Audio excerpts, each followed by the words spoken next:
Right. Welcome. Welcome. This is in conversation with an end of life specialist.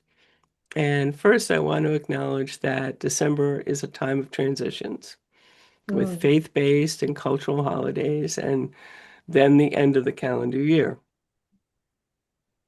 I am Patricia Sears, and this interview is being recorded and will be uploaded to Spotify and Apple Podcasts and all of the other major podcast platforms within the next 48 hours.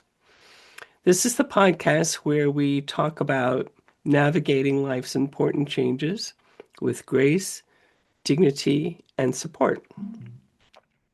Whether you're planning for your own future, supporting aging parents, or helping a loved one through a major life transition, you're in the right place. We're here to have honest conversations about the topics that matter most when life changes. Today, I'm talking with Gabby Jimenez of the Hospice Heart blog and Facebook page and author. She serves as a hospice and palliative care nurse, end of life doula, author, thank goodness, blogger, thank goodness, and death educator, also thank goodness, and public speaker. She also provides grief support. Gabby was the first class I ever took in end of life care. She lives in the San Francisco Bay Area in San Mateo. And today we're talking about the conversations. If you could no longer speak for yourself, what kind of care would you want? And what kind of care don't you want? If your memory is faltering, what do you want your caregivers to do for you and what don't you want? What about the conversation when you ask for help, whether you're the special person or the caregiver? And have you ever had the conversation about the meds that you want or don't want? What conversation do you want to have and have avoided up till now? Think about it. Now we have a message from our sponsor, Graceful Transitions. I'm Patricia Sears, easy for me to say, your podcast host, and Graceful Transitions is my end of life doula service, and I serve in the Northeast Kingdom and beyond of Vermont. And here's what I believe. The conversations you're hearing on this podcast about aging, end of life care planning, and family caregiving, these shouldn't be purely podcast topics. They should be conversations you're actually having with the people you love. Through graceful transitions, I help families have those conversations. I facilitate workshops on proactive planning for end of life care, provide one on one navigation support for end of life decisions, and help you create a plan that reflects your values before crisis hits. If you're thinking, I should probably do something about this, let's talk. You can email me at trish@kingdomcommons.com. Graceful transitions, because these conversations matter too much to put off. All right, let's get into it. Gabby, thank you so much for being here today. Well, thank you for having me. It's very nice to see all of you and to hopefully hand over some little trinket that can make things a little gentler moving forward. Hmm. So before we dive in, I'm going to ask you a question that Jane Goodall asked her podcast guests. When you were 10 years old, what did you want to be doing when you grew up? Mm. Well, I think the earliest memory I have of what I wanted to be or who I wanted to be was probably after 10, but I always Mm, wanted to be Pat Benatar. That was my dream. Like if I could just sing like her and be like her, that would have been everything to me. But I didn't have a voice. In fact, it was such a non voice that I was often asked to not even sing when we were singing happy birthday to people. I remember one Christmas, in fact, it was probably around 10. The school was doing a pageant, a musical, and one of the songs was The Drummer Boy, the Little Drummer Boy. And I wanted to sing with the group, and I was told that I could not. I was told that I was going to do, do things on the side, like help with costumes and whatnot. And I accepted that. Only I told my mom that I was going to be singing. And so when the pageant started and everybody was doing their thing, when it came time for this particular song, I quickly jumped up onto the back riser and snuck in with the rest of the kids. And I mouthed the song the whole time because I wanted my mom to think that I was singing. And oh my gosh, I got in so much trouble. I got suspended. My mom was No. mad at me because I embarrassed her. And I just remember thinking, I can never sing in public. I will just be ridiculed and in trouble. So I never did, but I always wanted to be Pat Benatar. And I sing in my car all the time. And when I'm with patients and it's just me and them, I sing to them. But otherwise, no one else hears my voice. Two quick stories. Pat Benatar grew up 2 towns over from me, and I did see her in person once. She sang Stairway to Heaven. It was like the most amazing thing I ever heard. Um, and a quick story about my husband. When he was a freshman in high school, he joined the what is it called? Um, they the singing when they sing old songs. And so he joined because he wanted to be with the girls and he couldn't sing. So one day the nuns and all the other girls got in on it. So they were all singing and then they stopped singing and he was just mouthing. I know that feeling. And that's a wrap. So he didn't go back. I envy Hmm, people with a beautiful voice. me too. So, Gabby, I'd like you to tell us a little bit about yourself, how you got started, and you're doing so many things and you're a prolific writer that you astound me every time because it's for me in All About Me Land, it always hits just right. Whether it's a poem you've written or a story, or just even a post, in Facebook, for some reason, it's hits me and I'm like, oh, I needed to hear that or read that today. But tell me more about you. Well, first, I will tell you that some of my favorite comments when I post something on the Hospice Heart page are, "This hit me at the perfect time," or "This is Mm. exactly how I'm feeling, and I can't put those words together. Thank you." And I think I must be doing something right, that it's touching someone, but that means everything to me. And interestingly enough, I've always wanted to write, and I've been writing for many years. I think I wrote my first book it's called Soft Landing, and it was probably around 2016 or 2017. I don't know the exact date now, but there's a lot of grammar mistakes in it and run-on sentences, kind of like how I talk. And I've been writing for years, and I feel it, but I haven't quite connected with the paper, or hadn't quite. And my brother died 3 years ago, and something changed in me when he died. And I don't know, and he wasn't a writer. This wasn't like I'm channeling him, but I was opened up to a feeling I had not experienced before. I sat at his bedside every day while he was in the ICU, and we hadn't talked for 6 or 7 years. So there was a disconnect. So I was processing all the things I help support other people navigate: wasting time, regret, watching someone you love die. And I've had a lot of death in my life. This wasn't my first, but I also grief, understanding grief in a new way. And it opened me up. And now when I write, it's like I've gone 2 stairs down to another floor I'd never experienced before.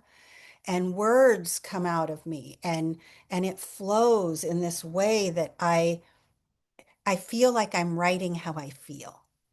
And it's only been a couple years, like maybe three, almost four now, I guess. So what you're reading now is very different than what I started writing in 2015. But to go back even further, just to tell you a little bit about me, I used to manage commercial real estate. That was my job. I managed the most expensive piece of property in the United States, I think. And I managed several pieces of property, but that was my job. I think I did it well, and I thought that that's what I would do for the rest of my life. I wore fancy suits. I made lots of money. I enjoyed that lifestyle. Clearly, it's not my lifestyle now.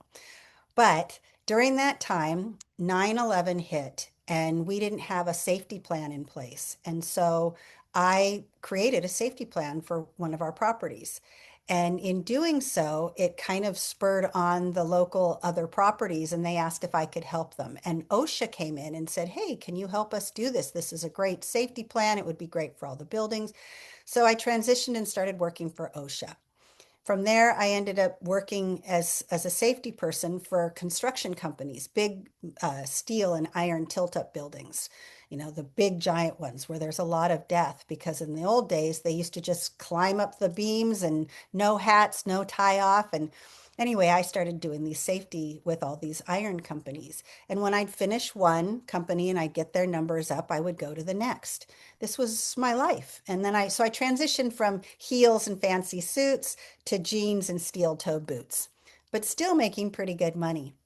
In between jobs, when I was waiting to start my next one, my friend was dying. And he was this strong, vibrant, wonderful man. He was a movie director for Playboy and HBO. He had the life. He lived in Los Angeles. He had lots of money. He threw big parties. I mean, and he was wonderful. And we were really good friends.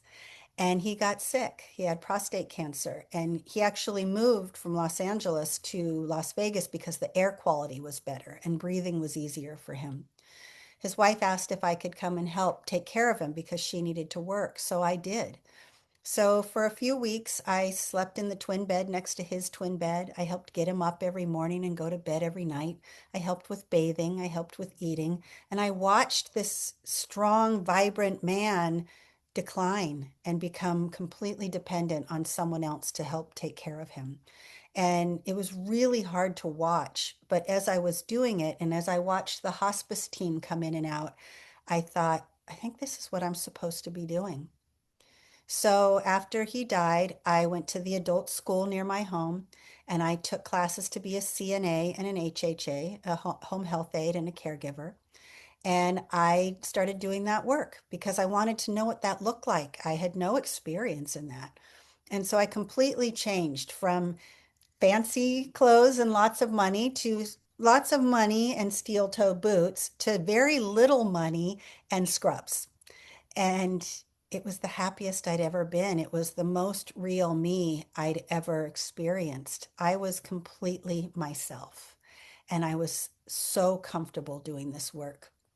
And as I was caring for elderly, I would watch them almost be dismissed at medical appointments and even in the grocery store and anywhere they were, I felt like no one was seeing them. And they were taking medications I didn't think they needed anymore. And everything about what they were going through as they aged and declined seemed unfair to me. So I decided that I was going to go to school in my 40s to be a hospice nurse. So I went to nursing school in my 40s, specifically to be a hospice nurse, but they don't teach death and dying in nursing school. So I did go to nursing school. I almost failed a few times and I just kept fighting. I did everything I could not to quit. And I finally graduated nursing school and I worked in home health until I could get a job in hospice. But I guess you could say it was a calling, but it was something I was really drawn to. I just had no idea what it would look like. And now I've been doing this work for over 15 years, and I have witnessed about 2,000 last breaths. I've cared for and supported 2,500 plus people, and I've witnessed a lot of last goodbyes. And what that has taught me is that we do not die the same, and our bodies know what to do, and we have to trust that. And there are a lot of people who are providing care right now for someone they love who is dying, and they don't have the tools. And I worry about that. I worry that people are not being as cared for as they should be, and that they are unaware of the resources that they have. And there's so many resources available, and I want to make sure they have them. So I've kind of made it my work to help to improve the way people are cared for when they are dying, when they're caring for people who are dying, and when they are grieving. And it's all about giving information, tools, experiences, all the resources that make this work a little, it's not easy and it's not going to be easier, but maybe gentler, maybe help them to feel less alone and more supported. So that's really my story. I love it. I've mentioned it to you personally and online and in different things that I've written that your book, The Conversation, is amazing. And I have bought several copies that I have given away to families. And last night I read it again. And again, it was like, yeah, yeah. And so your book combines, patient stories with lessons you've learned. Could you share one story that fundamentally changed how you approach the conversation? Sure. Gosh, I could share lots of stories. It's, I learn a lot from the patients I care for, but also the people who are caring from them. Those are my greatest lessons. And interestingly enough, the conversation was sort of the last of that series. It started with end of life tips and then at the bedside and what would Gabby say, all these tips and stuff, right? But after doing it all, I realized that what really mattered was how we start the conversation. Like we need to have that way earlier on. And so Mhm. that's what kind of inspired that book. But I know one story. I remember a woman, the wife of a patient. I had gotten to her home. I sat down on the couch next to her and I said, "So, how are you doing?" And she looked at me and she said, "How do you think I'm doing?" And that really sat with me. I don't ask that anymore. I don't say it to, I don't say it to families. I don't say it to patients because I know how they're doing. And that's made me very mindful of what comes out of our mouth when we are sitting with someone who is having a tough time. And that's with anything. I've been sick for a couple weeks and people keep asking me how I am. And I have this like, don't ask me that. But I do want to be asked that because I want people to check in on me. But there's this little dance that happens there. I don't want you to ask me questions that are hard to answer. I want you to just let me know that you care and that you're showing up. And so now when I see a patient or a family member, I will simply say, "It's really good to see you," or "Thank you for letting me come over. I was looking forward to this time together," because I don't want to make people uncomfortable. So I think that's probably one of my very first lessons. I did have a woman, she died at 107. I started caring for her when she was about 103. And this is absolutely nothing to do with end of life care, but I think it's great advice. I said, "Okay, Betty, tell me, what advice can you give me? You've been alive for 106 years. Tell me some wisdom." And she said, "Gabby, the grass is not greener on the other side of the fence. In fact, you should stop looking over the fence. You should be happy with the grass in your own garden." And I just thought, okay. And I don't think it's necessarily about dating. I think it's about all of us wishing that we had more or had what someone else has or, all of that. What if we just watered our own garden? And it really sat with me. And gosh, this whole time together, I could tell you the different things that people have shared with me and the lessons that I've learned. Thank you. And it reminds me, actually, I was sitting with our lawyer earlier today and signing documents yet again. And she knows that I serve as an end-of-life doula. In fact, she was one of the first podcast guests that we had.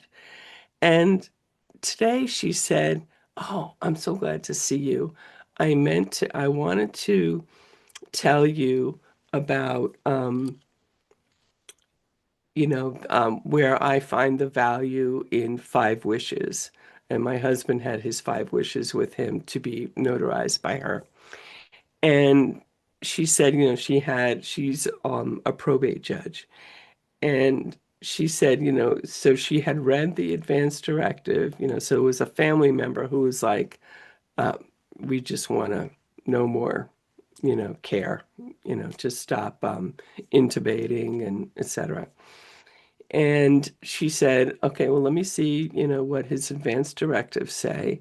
And let me see. And so then they said, oh, and he has five wishes.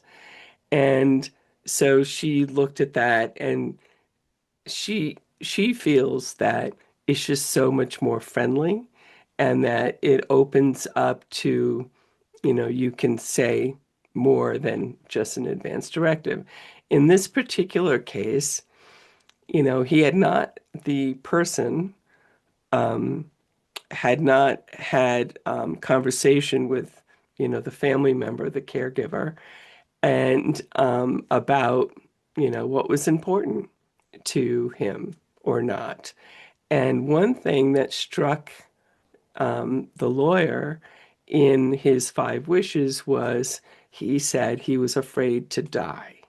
Mm. So this was again a conversation that again she basically had to like initiate with the family member, the caregiver, of we need to respect his dignity and his choice and what he said, and not just say he has dementia, he doesn't know what he wants, so we're just going to stop any kind of care.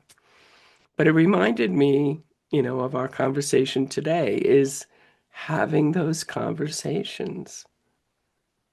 Yes. I don't think people, I think people think if they talk about death and dying, it'll happen faster. And so they don't talk about it, but that's just not the truth any more than if you don't talk about it, it'll slow it down. We are all going to die. It's inevitable. How is unpredictable. How much time we have left is uncertain. So my thought is, I think it should start like from the very beginning, like when you get married, for instance, right? And you're taking on a partner. That's an obligation, a responsibility, a promise, a commitment. I think it's at that time, sooner, of course, but where you say, okay, if something happens, because we promise till death do us part, right? But we don't make any statements as to how we intend for that to look. So, what if we sat at that moment and said, all right, what is most important to you? How do you want to be cared for? What are you afraid of? How do you see this looking? What can I do for you? If you get those conversations out of the way, then you can have at least something tangible to hold on to should something happen unexpectedly. When my brother died, he I got the call from my sister who said Ben's been airlifted to the hospital in Montana. I live in California. He had some trouble with breathing. He's really sick. They're taking him to the Montana hospital. I got there 2 days later. He was on a ventilator and oxygen and non-responsive. He had gone into respiratory distress, completely unpredictable, right? And and I just sat there. I didn't know what he would want. Plus, we weren't talking for several years. But I did know one thing. I knew that he liked 70s soul music when he was a teenager. That's all I knew about him. I had no idea what would be most important. So I played music that I thought he would want to hear. And I remember one day the doctor came in and he's completely non-responsive, put his hands on my brother's feet, and my brother started twitching his feet. And the doctor said, oh, does he have a history of seizures? And I thought, what a dumb thing to say. And I looked at him and I said, no, he's ticklish. How would the doctor know that? See, if we don't have these conversations, if we don't make this information known, no one will know. I put a sign up on the wall that said, please don't touch his feet. He's ticklish. Now, that meant that I was his voice. In that moment, I was his voice when he didn't have one. If we have the conversation with the people that matter most to us, then we can be their voice and they can be ours. And I think that's really important. And and we don't think about that. It should be done way earlier on. Both my parents died when I was in my 20s, and I stood 15 feet away from them and watched. I didn't know then what I know now. I didn't know what they would have wanted, or could I have played some music for them? Could I have rubbed their hands or feet? Could I have, kept their mouth moist? Could I put the head of the bed up? I didn't know any of that. I didn't know what they'd want to wear. I didn't know if they wanted medications or not wanted medications, if they wanted prayer. I had no idea. I think if we talk about it, all that does is ensure that someone will honor our wishes. And that is most important to me. Wow. I was listening to you and it reminded me of a conversation we had in the death cafe, um, local death cafe that I go to. This was, oh gosh, maybe 6 months ago, um, about, we don't talk a lot about sudden death. And Nadine, remember that book that just had come out at that point? It was called Memorial Days by Geraldine Brooks. And her husband, um, both of them were well-known or authors. Her husband was in DC walking, you know, on the sidewalk, going to a coffee shop, and had a heart attack and died. Mm. And it was so shocking to her that again, and she talks about it in her writing about things she thought she knew, what mattered most to him, but now it was like, oh, I, and um I don't know if I'm remembering this right, Nadine, that his family was Jewish and she's not. So it was like, how did he want that, to be, part of his death. So I think that was a real aha for me in that a lot of times we're talking about or, writing about, thinking about, chronic disease or cancer, that kind of thing without remembering going to what you just said, which reminded me, like when we first get together with a partner or whoever, is to, like have that conversation right away because no days are promised. Absolutely.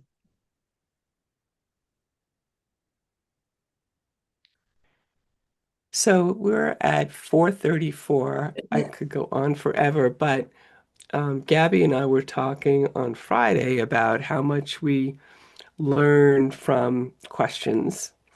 And so I want to open it up right now to the graceful lifers that are here, and they are either paid subscribers to my Substack or many of the folks here are alumni of the workshop that I do, Living Fully and Dying Prepared. So, with that, I'm going to open it up and ask for questions. Yeah, Nadine. I want to track back to what you were just saying, Gabby, about not knowing what somebody wants, and you too, Trish. That book, Memorial Days. Uh, Geraldine Brooks also didn't really know what her husband's finances were, and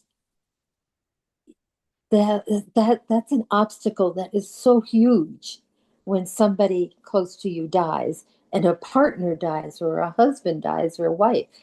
And we just went through this in our town over in Craftsbury. An older man, he's in his 70s, was staying with his mother to help her out. She was 98, I think. And she just went to bed and said, I'm not getting back up. And she wouldn't give him any information. He didn't know what her social security number was. He didn't know anything about bank accounts. He had no clue of his mother's life and how important that would have been, even to get her onto hospice, right sooner than she did. But you are absolutely right. We need to know our partners, especially inside and out. No You are so, secrets. Dean. I teach a class. It's a 7-week class, and each week, each person has an assignment. And the assignments are basically at the end of the 7 weeks, you have all your wishes in order and Yeah. everything that is important for families or loved ones to have. But one of the questions is to put down is your passwords, where your information, because I'll tell you what, things like even changing your cable bill is hard if you don't have a copy of the death certificate or their Mhm. passwords and codes. You can't even change your cable, and that's so significant. And if you don't have this information and some sort of power of attorney, when someone is sick, get Mhm. that right away, because the bank isn't going to give you the money. It No, could take weeks, months to years. it's so important that we, in a time where we're scared to give our personal information out, I get the agility of that, but there has to be a safe place that can be kept. Like I have a fireproof Right. safe, and all of my information is in there so that if something should happen, my children have access Mhm. to that, because I don't want them to struggle with trying to figure out what I have. I mean, I don't really own anything or, anything worth a Right. while, but I don't want them to have to work hard because I've died. I want them to need access to is available to them. But we need to get that information, and we need our person to have that information right away, not Absolutely. who's ill. Mhm. And you mentioned, Gabby, you do a 7-week course. Are you still doing that? Yes, I just finished the last session. The next session starts in February. Okay. I will get back to you as far as the name and link so I can put that in the show notes. Would Okay. that be okay? Yes, and I Okay. just reduced the price too, because not only is the price reduced, but it's a buy one, get one free. So if you want a family member to take it, you can have them take it with you as well. Nice. Great. I'd rather people just have the information. And it is so messy if you don't have, Hmm. and it's everything. It's not just the financial side of things and the legal side of things. It really is about what is most important to them. If you write your wishes down, then someone else doesn't have to try to figure that out for you.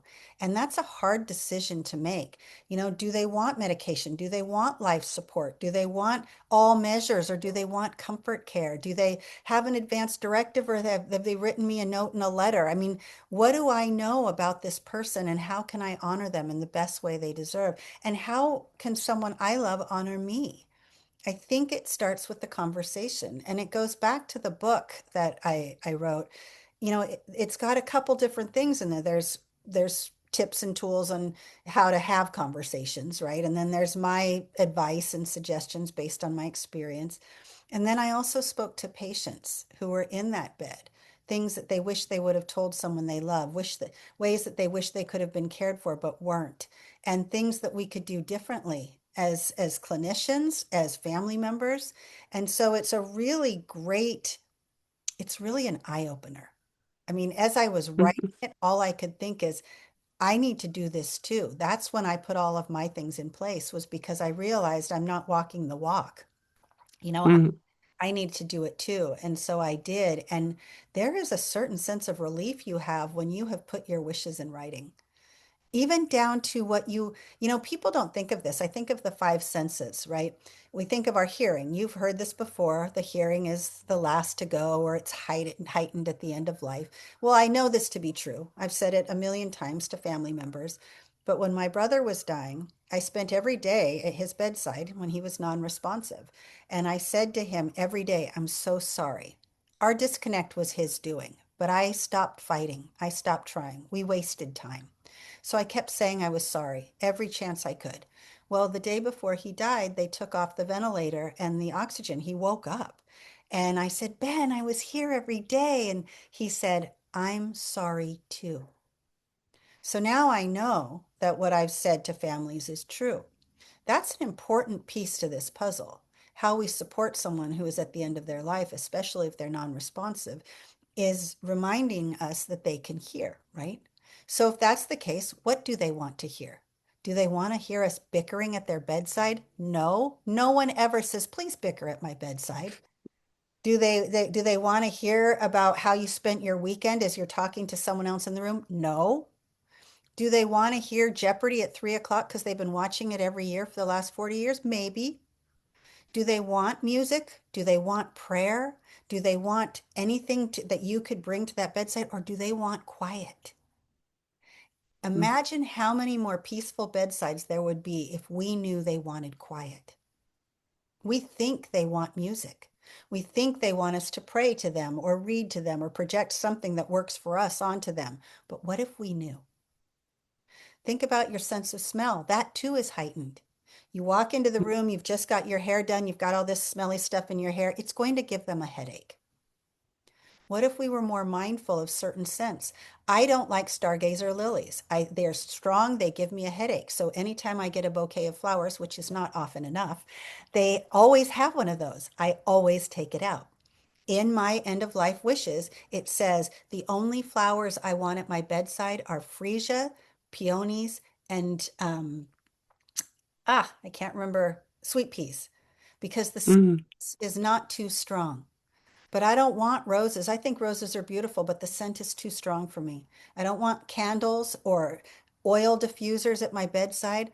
Our senses are heightened and elevated at the end of life. That means we take on things in a stronger, more powerful way than we might have normally. So when you bring Mm. in new perfumes or hair things or flowers or even smelly body odor, that's heightened to the point that could burn their eyes and it can give them a headache. I want to know what my person doesn't want to smell. Mm. So if you think just how can we honor someone? And I think I say it in my book as well. Think of the five senses. What do they see? What do they smell? What do they hear? What do they feel? You know, if we paid more attention to things like that, imagine the comfort that would bring. And the skin, when someone is dying, the skin becomes so sensitive. So even the little plastic tab on the flap of a diaper, when it's resting against the skin, it feels like an eyelash tickling the cheek. What if we knew that and we made sure that things were not resting on their skin?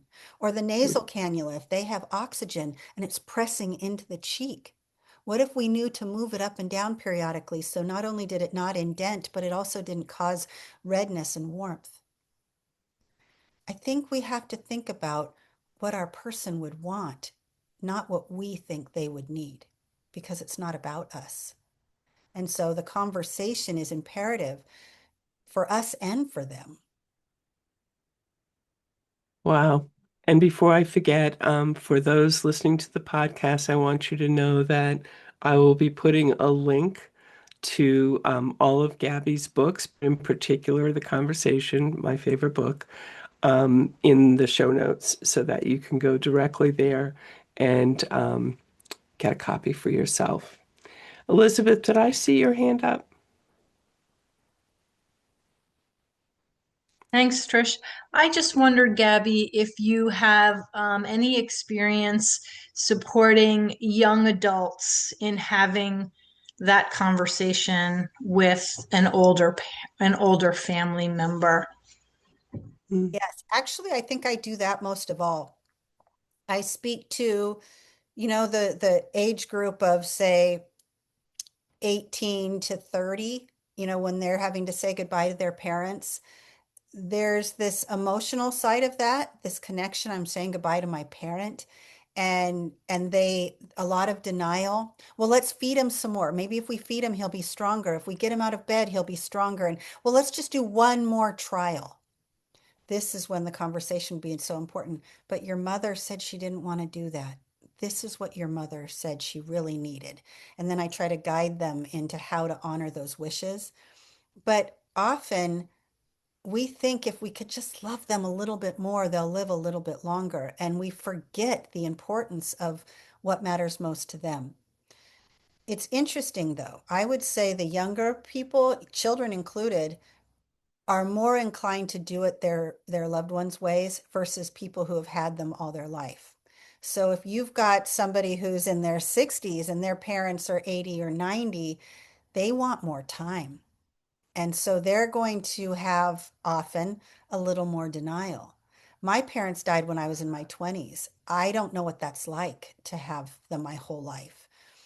But I think it is harder to say goodbye to someone that you've had for 50, 60 years.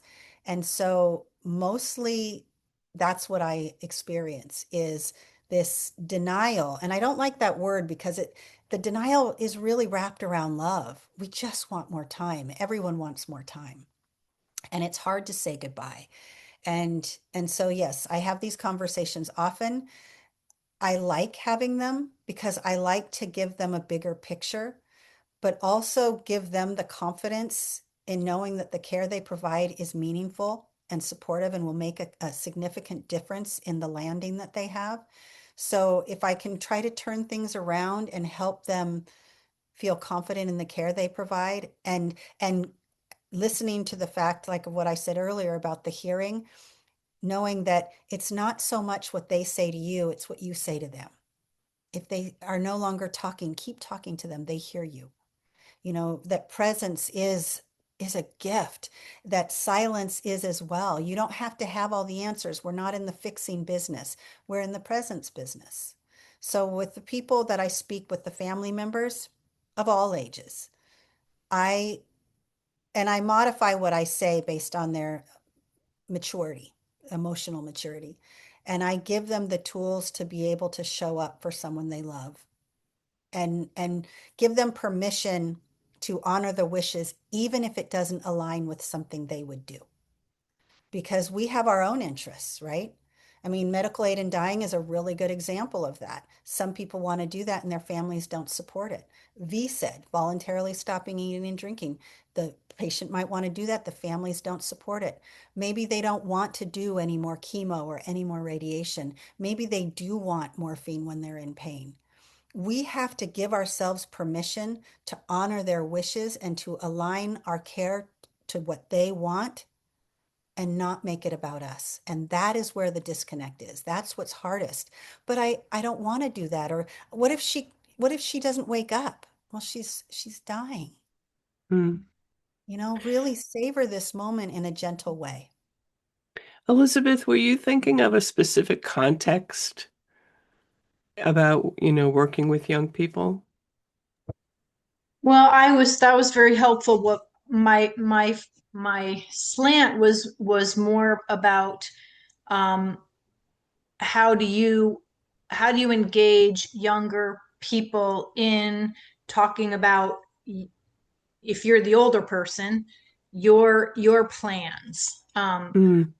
Someone who's 20, the end of life is not necessarily in their realm, but as a parent of a 20-year-old, it's a conversation that I feel is important to have.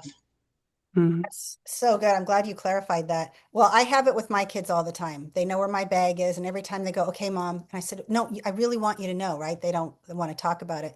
So I tell them little things, like I'll throw out the music I want to hear. Okay, by the way, when I'm dying, there's a playlist on Spotify. I want you to play that. And that gets the conversation started. I always start with music because we all connect with music. We might have different interests, but I'll start with the songs that I want to hear. Or one of the things that I'll do with the younger people is ask them to help their person make a playlist. It gets the conversation started, and that's an easy platform. It's hard because especially 20-year-olds, that's too much to talk about. But hey, at least I know what mom wants to listen to. And by the way, I don't want Uncle Ben to come to my bedside. So if he shows up, you tell him he's not welcome here. I think we have to talk to them, the 20-year-olds especially, in a language that they can relate to, what we enjoy and what we don't want. The other stuff might be too heavy, but at least they know that they can do that for someone they love. That's great. Thank Anne, I'm thinking about, the story you told us about what, your person didn't want. And so you left a note in the kitchen. Can you share that with us? Yes, and actually, it was from Gabby's book, The Conversation. And you were my first teacher in the deaf world many years ago. Um, but Thought you I looked. was I was using my hospice volunteer hat. I was not a doula in this instance. So she was an emergency room RN for years and years and years, and she was not a warm fuzzy, and it was like, And so I would visit her and I would read your parts of your book to her, and we just had some really nice times together. And I would take notes of what she wanted and what she didn't want. And the last time I visited her, she really went downhill very quickly. And so I showed up and she was really transitioning. And two of her other RNs who I felt that they thought I was intruding. Um, they were there at the bedside, and one of them was just rubbing and rubbing and rubbing and rubbing her arm. And I'm like, oh, dear Lord. That was one thing she said. They can hold my hand, they can talk to me, but don't let anyone rub my arm. And I said, well, how am I going to handle this? Because I'm not really welcome here right now. So I had compiled this list. And so I put it on the counter in the kitchen, and they stepped out so another group of people could visit. And one of them came dashing back into the room. I was at the foot of the bed. And she said, I am so sorry. I did not realize you didn't want your arm rubbed. And I saw your note and I just want to apologize. So I didn't know how to handle it because I was the volunteer. So that was a little bit different. If I were the doula, I would have felt more um, able to speak. But as the volunteer, with these two dear friends, I felt it was really nice that they went in the kitchen and saw the note, and I had it signed by her. And so I thought it was great. I got so much out of your book, and I use it all the time. That is a great story. I've had people say things like, make sure people don't pet my hair. I'm not a cat. Like no Hmm. one wants that stuff done. And I do remember you. And the more you started talking, the more I was brought back in time. So it's nice to see you again. Nice to see you too. That is a perfect example. There are little things that bother us. And if we don't tell someone and someone does it, then we're stuck with that, especially if we don't have a voice. So I think I would much rather people know what I don't want than what I do want if I had to pick one or the other, because at least then I'd know I wouldn't be annoyed. And I'm annoyed, so I could see how that could happen. I love it. Thank you. Marielle, Lindsay, welcome, Casey. Do any of you have a question or something to bring up?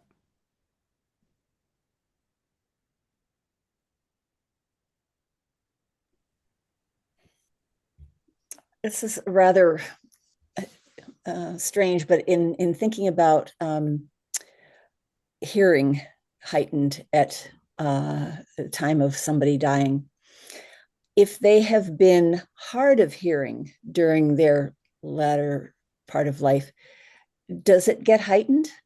Do we know? I have a family member who is getting worse and worse, and in terms of their hearing, and it's been a real it, I don't want to say tragedy, but this person is very interested in music, always has been, and also in language. And now it's because of the hearing situation, it is no longer a pleasure.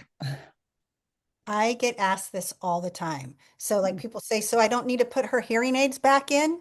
And I say, so I explain it like this. I don't think the hearing is suddenly magically better. If they have struggled without hearing, they probably can't hear as well.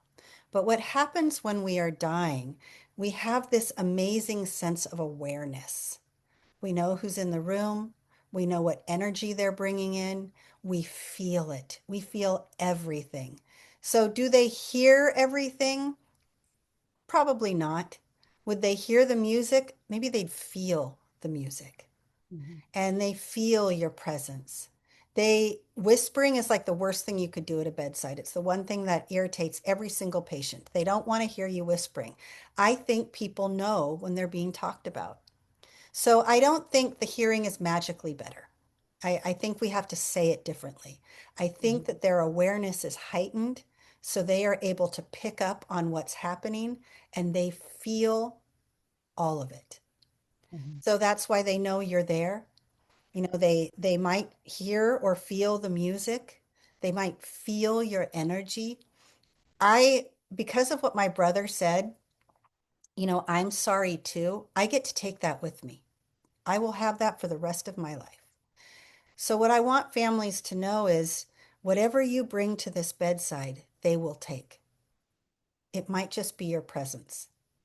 Say whatever you've got to say, because even if that's not translated in a voice, it will be translated in a feeling. And so I think we need to be clear about that when we say that. Thank you. Gabby, we could be here forever to ask you questions. It's just, you have just such a wonderful way of sharing, and I do appreciate you. But it's time to wrap up. So, if you could think about one thing that you want the listeners to the podcast to remember from this conversation, what would that be? Hmm. I think, I don't think it's necessarily from what we've talked about, but I think it comes Mm, to this. One of my favorite quotes is, my memories say hello. They ask about you all the time. We're alive right now. And I think it's important that we take this opportunity to make more memories, to have something that those that will be left behind can hold. More pictures, more conversations, and not wait for the bedside for that any more than waiting for the conversation to happen. Let's do it all now, but let's think about our memories. I mean, it's mm, right here, and I think we don't do enough of that. And when someone we love is dying, we realize how much time was wasted. But we have time right now. And so I think what I would hope that you all take with you today, and the listeners as well, is that life is fragile and precious and unpredictable. All we can be absolutely certain of is right this very moment.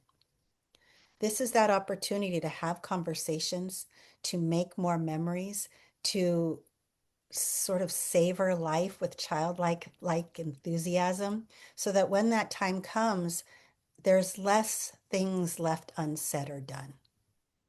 And that time is sacred time.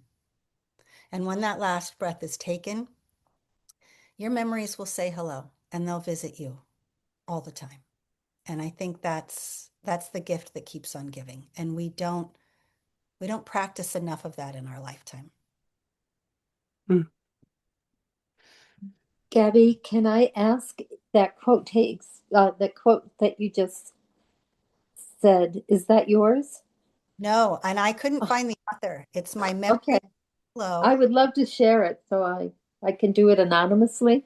Absolutely. That's what I do. My memories say hello. They ask about you all the time. Thank you.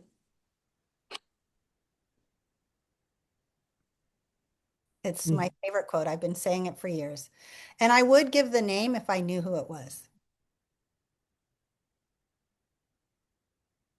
I love it. Thank you, thank you, thank you. Um, as I mentioned earlier, I'm going to be putting all of the links to Gabby her website, her Facebook, her books, and you'll find also on her website, the list of workshops that she offers. And you have two people that have had the good fortune of having been trained by Gabby in different respects. And we, I'll speak for both Anne and myself. We think it's a really good use of your time, and you'll really enjoy it and learn a lot and be and use it. So, Gabby, I am so appreciative of you and your time. Every day I look for your writing, whether it's on your blog, getting your blog monthly. Gabby was extremely gracious and generous in when I asked her permission to publish her 7 tips and at the end of life. And so you can find those in the archive on my Substack. But I definitely point you in the direction of going to Gabby's website for a very, very rich blog. And I want to thank you all for your company today. It's been a pleasure. And thank you again, Gabby. And we'll be in touch.